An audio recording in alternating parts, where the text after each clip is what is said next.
going on, everybody? This is Bobby G back again with another Saturday Shpiel. This particular week, the passage is known as Vayetze, which is in He Went Out. The passages that you want to look up for this week are from Genesis, chapter 28, verse 10 to chapter 32, verse 2. From Hosea, chapter 11, verse 7 to chapter 14, verse 9. And John chapter 1, verses 19 through 51. And I call this one the patient parent.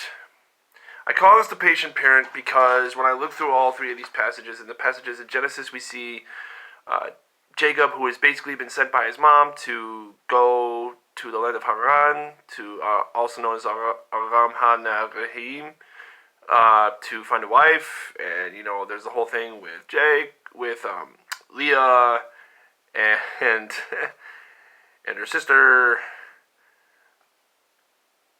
Yeah, a lot going on there.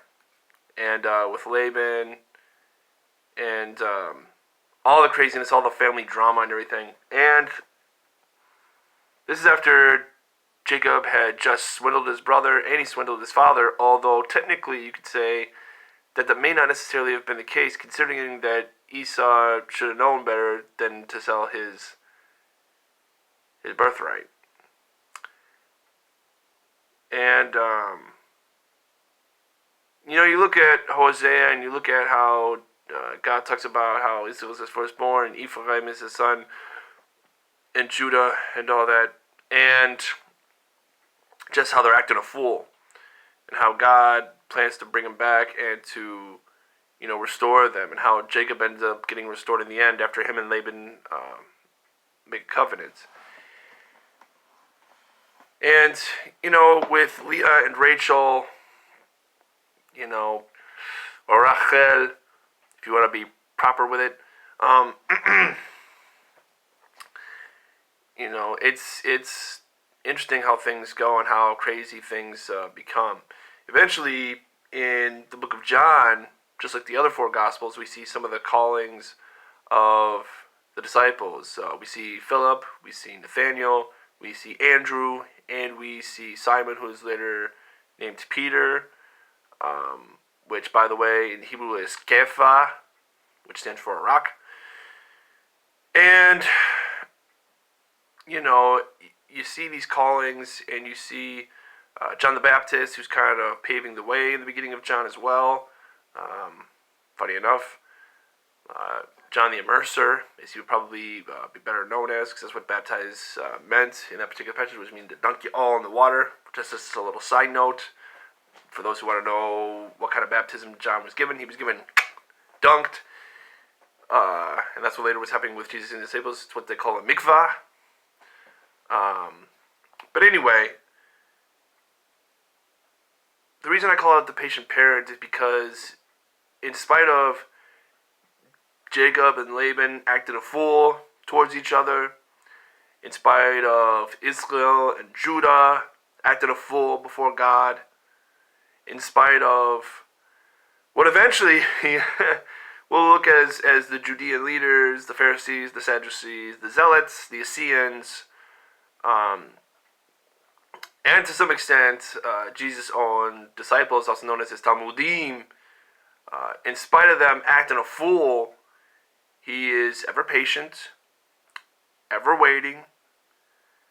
And that's not apart from all of the times that they have just either slipped or stumbled or fallen or what have you. And it's the same thing with Jacob, who later gets named, in next week's passage, will be renamed Israel after fighting with God.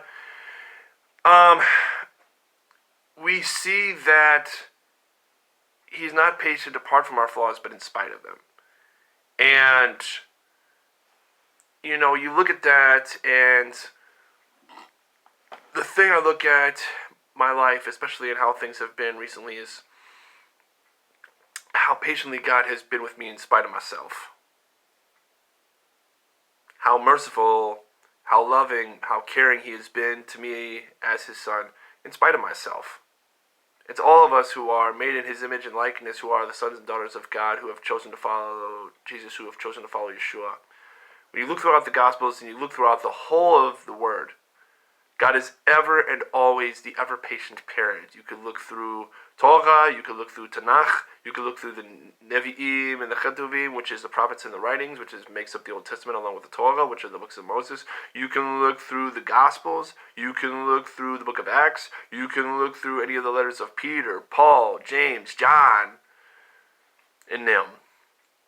And what you will find throughout is that in spite of ourselves, God is ever the patient parent. Ever patient. Sometimes we're acting out and acting crazy. But in spite of that, again, I have to,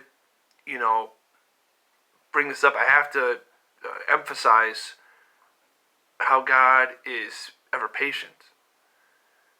The question that comes then with that is, if God is so patient, what does that mean for us? Does that mean that we should take advantage of that and just continue to act crazy?